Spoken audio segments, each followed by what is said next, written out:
is amazing. Actually amazing.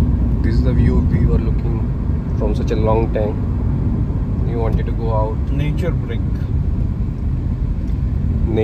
break with unnatured people. Unnatural people.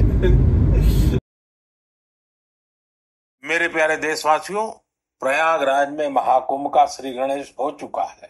चिरस्मरणीय जन सैलाब, अकल्पनीय दृश्य और समता समरसता का असाधारण संगम। इस बार कुंभ में कई दिव्य योग भी बन रहे हैं। कुंभ का ये उत्सव विविधता में एकता का उत्सव मनाता है।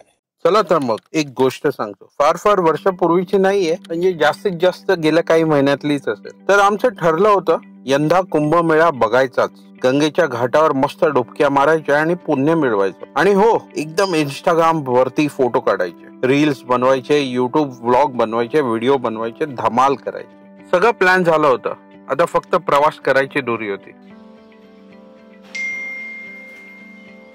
पण मग ग्रुपमध्ये कोणीतरी टाकलं, भाऊ तिथे खूप गर्दी आहे आणि यावर्षी माणसांसोबत कुंभमेळ्यात मच्छर सुद्धा घुसल्यात वाटतं, आणि बस कुंभमेळा झाला कॅन्सल।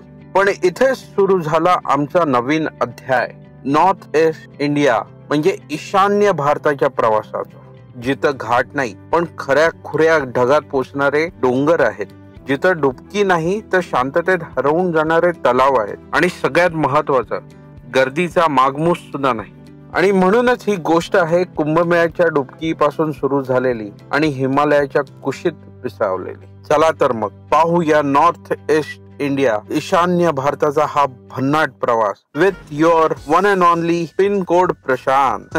तो कुंभ कॅन्सल आणि ऍडव्हेंचर ऑन। ओके चल, ओके चल बाय। तिकीटचे डिटेल्स मी पाठवले, ओके।